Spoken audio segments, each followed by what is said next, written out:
मंत्री चंद्रकांत पाटील अडचणीत येण्याची शक्यता आहे. कुख्यात गुंड गजानन मारणे यांना मंगळवारी दहीहंडी कार्यक्रमात मंत्री चंद्रकांत पाटील यांचं पुष्पगुच्छ देत स्वागत केलं.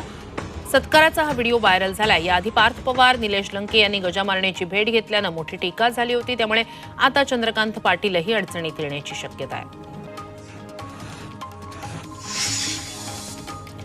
हिंगोलीतल्या वसमतमध्ये अजित पवारांची सभा झाली. या सभेदरम्यान अजित पवार सुरक्षा भेदत बॅरिकेटिंगच्या मधून थेट लाडक्या बहिणींपर्यंत पोहोचले. त्यांनी महिलांशी हस्तांदोलन केलं, तर एका महिलेनं अजित पवारांना राखीही बांधली. यावेळी महिला भारावून गेल्या होत्या.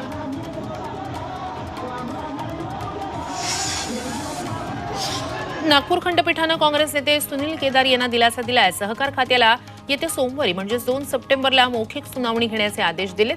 जिल्हा बँक रोखे घोटाळा प्रकरणात केदार यांना राज्याच्या सहकार खात्यानं मौखिक सुनावणीची संधी नाकारल्यानंतर त्यांनी नागपूर खंडपीठात याचिका दाखल केली होती.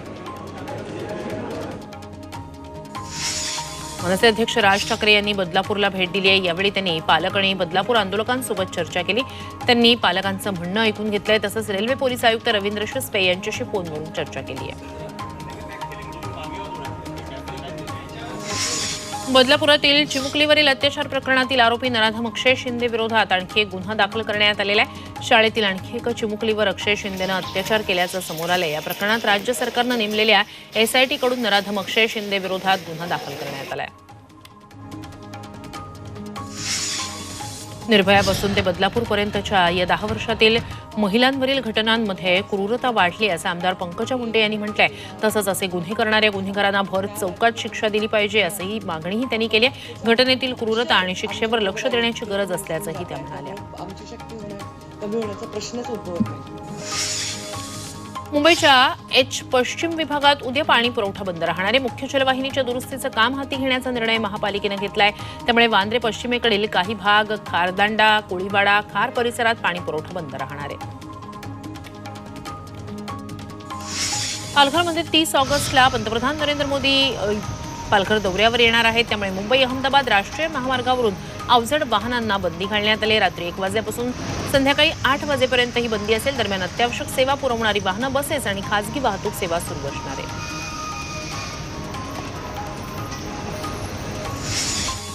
गेल्या 11 वर्षात कृत्रिम तलावात गणेश मूर्ती विसर्जन करण्याकडे नागरिकांचा कल वाढतोय. त्यामुळे यंदा गणेश विसर्जनासाठी 204 कृत्रिम तलाव उभारण्यात आले. तसंच 69 नैसर्गिक विसर्जन स्थळांची व्यवस्थाही उपलब्ध करून देण्यात आली आहे. यंदा गुगल मॅपवर गणेश विसर्जनासाठी कृत्रिम तलावांची यादी नोंदवण्यात येणार आहे. QR कोडद्वारे भाविकांना कृत्रिम तलावांची माहिती मिळणार आहे. हा QR कोड गणेश मूर्तीकारांच्या मंडपाबाहेर दर्शनीय भागात लावला जाणार आहे. पुण्यात लेझर लाईटवर बंदी घालण्यात आली होती. मात्र दहीहंडी उत्सवात अनेक मंडळांनी लेझर लाईटचा वापर केला. त्यांच्या विरोधात आता गुन्हे दाखल करण्यास सुरुवात झाली. दहीहंडीच्या दिवशी पोलिसांकडे लेझर लाईट विरोधात 12 तक्रारी दाखल झाल्या.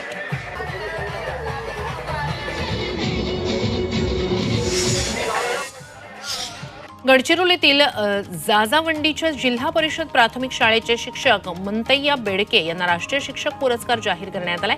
5 सप्टेंबरला दिल्लीत हा पुरस्कार सोहळा पार पडणार आहे. यावेळी पदक आणि 50,000 रुपये देऊन त्यांना सन्मानित केलं जाणार आहे.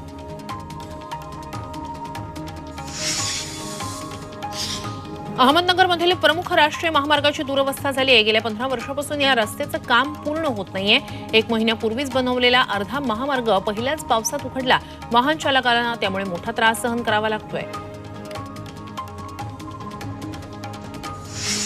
सह्याद्रीच्या पर्वतरांगांमध्ये संततधार पाऊस सुरू आहे. त्यामुळे जुन्नरमधील वनराई धबधबा ओसंडून वाहू लागला. या निसर्ग सौंदर्याचा आनंद लुटण्यासाठी पर्यटकांनीही गर्दी केल्याचं पाहायला मिळतंय. शिरूरमधील तळेगावात मुसळधार पावसामुळे पुन्हा एकदा शेतकऱ्यांना फटका बसलेला आहे. पावसामुळे ऊसाच्या शेतात तळ्याचं स्वरूप आलेलं आहे.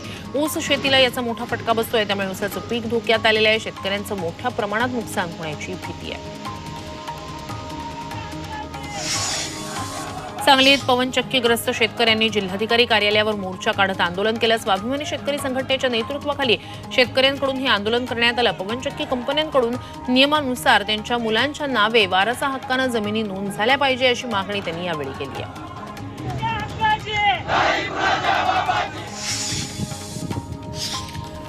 परभणी जिल्ह्यात हळद पिकावर हुमणी अळीचा मोठ्या प्रमाणात प्रादुर्भाव झालाय, त्यामुळे हळद उत्पादक शेतकरी चिंतेत सापडलाय. बोरवंड बुद्रुक या गावातील माणिक लोखंडे या शेतकऱ्यांना 2 एकरात हळद पिकाची लागवड केली. पीक चांगलं आल्यानं चांगलं उत्पन्न येईल अशी अपेक्षा होती, मात्र हुमणी अळीमुळे त्यांचं पीक नष्ट होण्याच्या मार्गावर आहे. शेतकऱ्यांवर पुन्हा आंदोलनाची वेळ आणू नका असा इशाराच शेतकरी नेते अजित नवले यांनी दिला. यावरून दूध दरवाढीसाठी अजित नवले पुन्हा आक्रमक भूमिका घेण्याच्या तयारीत आहेत असं दिसतंय. दरम्यान लाडकी बहिणीसारख्या योजनांसाठी सरकारकडे पैसा आहे, मात्र शेतकऱ्यांना द्यायला सरकारकडे पैसा नाहीये का असा सवालही नवलेंनी विचारला. शेतकरी याची नोंद घेत आहे. धाराशिवमध्ये शेतकऱ्यांना पीक कर्ज वाटप न करणाऱ्या मुजोर बँकांना राज्य सरकारनं चांगलाच दणका दिलाय. 10 बँकांच्या शाखाधिकाऱ्यांविरोधात पोलिसात गुन्हा नोंदवण्यात आलाय. पालकमंत्री डॉक्टर तानाजी सावंत यांच्या आदेशानं ही कारवाई करण्यात आली आहे.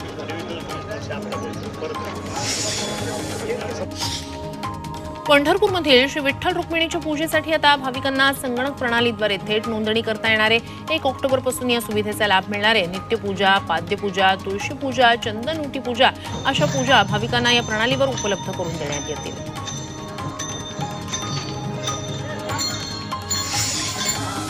सहकार मंत्री दिलीप वळसे पाटील यांनी भीमाशंकरचं दर्शन घेतलं. आंबेगाव तालुक्यातील आदिवासी भागातील दौरा करत त्यांनी भीमाशंकरचं दर्शन घेत अभिषेक केला. यावेळी त्यांच्यासोबत माजी खासदार शिवाजी आढळराव पाटील, कन्या पूर्वा वळसे पाटील उपस्थित होते. नवी मुंबईतील 2 रिअल इस्टेट एजंटच्या हत्येचं गूढ उकलण्यात नवी मुंबई पोलिसांना अखेर यश आलंय. जमिनीच्या वादातून नेरूळमधील 2 रिअल इस्टेट एजंटची हत्या केल्याचं तपासात उघड झालंय. दरम्यान पोलिसांनी 5 आरोपींना अटक केली आहे. 1 आरोपी फरार आहे. मुंबईतील विक्रोळी गोदरेज कंपनीत गस्त घालण्यासाठी नेमलेल्या ग्रेट डेन जातीच्या कुत्र्यानं त्याचा सांभाळ करणाऱ्याचीच निर्घृण हत्या केली. हसरत अली बरकत अली शेख असं 22 वर्षीय मृत तरुणाचं नाव आहे. सुमारे 2.5 तास कुत्र्याचा शेखवर हल्ला सुरू होता.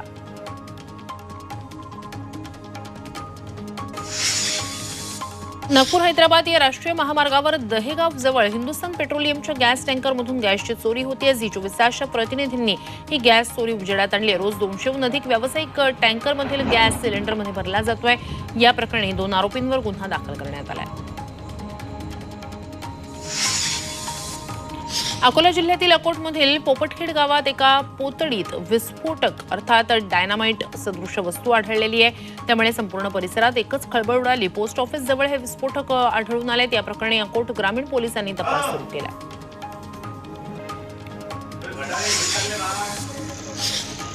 अमरनाथमध्ये मालवाहू ट्रकचा ब्रेक फेल झाल्यानं ट्रक उलटून अपघात झालाय. उड्डाण पुलाकडून भीमनगरकडे जाणाऱ्या रस्त्यावर हा अपघात झालाय. या घटनेनंतर पोलीस आणि स्थानिकांनी घटनास्थळी धाव घेतली आहे.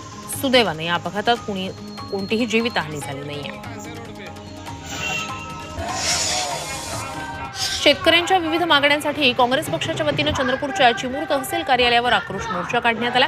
अतिवृष्टी बाधित शेतकऱ्यांना सरसकट 50,000ची मदत द्यावी, पीक विमा दिला जावा यासह विविध मागण्या आंदोलक शेतकऱ्यांनी केल्या. पेसा भरती व्हावी यासाठी आदिवासी बांधव आक्रमक झालेत. नाशिकच्या तपोवन परिसरातून हजारोंच्या संख्येनं आदिवासी बांधवांनी भवन कार्यालयापर्यंत मोर्चा काढला. पेसा भरती झालीच पाहिजे अशी घोषणाबाजी करण्यात आली. जळगावच्या पारोळा तालुक्यातील पिंपरी गावात नागरिक आक्रमक होत धडक मोर्चा काढण्यात आला. पिंपरी गावात 308 कुटुंब कायमस्वरूपी राहत असलेल्या ठिकाणीच अतिक्रमण असल्याचं समोर आलंय. त्यामुळे जिल्हाधिकाऱ्यांनी घरं पाडण्याचे आदेश दिलेत. या विरोधात गावकरी आक्रमक झाले. पुणे नाशिक औद्योगिक महामार्गाला जुन्नर तालुक्यातील 14 गावांनी विरोध करत राजुरी इथे साखळी उपोषण सुरू केले. औद्योगिक वाहतुकीसाठी पर्यायी बंदिस्त मार्ग केला जाणार आहे. हा मार्ग बागायती क्षेत्र लोकवस्तीतून जात असल्यानं शेतकऱ्यांनी जमीन संपादनाला थेट विरोध केला.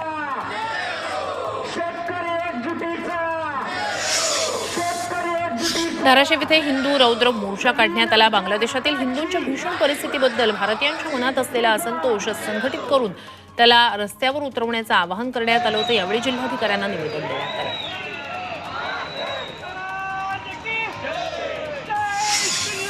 भाजप खासदार आणि माजी केंद्रीय मंत्री नारायण राणे यांनी थेट जीवे मारण्याची धमकी दिली. राडा घालणाऱ्या एकेकाला घरातून खेचून मारून टाकण्याची धमकी राणेंनी दिलेली आहे. मालवणच्या राजकोट किल्ल्यात शिवसेना ठाकरे गट आणि भाजपचे कार्यकर्ते भिडले. त्यावरून नारायण राणे यांनी थेट शिवसैनिकांना घरातून खेचून जीवे मारण्याची धमकी दिली.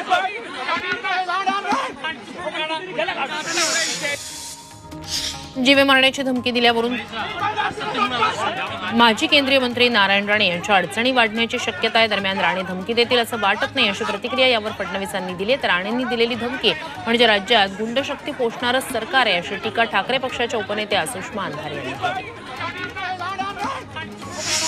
मालवणच्या राजकोट किल्ल्यावरील पुतळा कोसळण्यावरून उपमुख्यमंत्री अजित पवार यांनी लातूरमध्ये कार्यक्रमात राज्यातील जनतेची जाहीर माफी मागितली आहे. तसंच दोषींवर कारवाईचं आश्वासन दिलंय. तर भाजपचे मुंबई अध्यक्ष आशिष शेलार यांनीही या प्रकरणी सत्ताधारी पक्ष म्हणून माफी मागितली.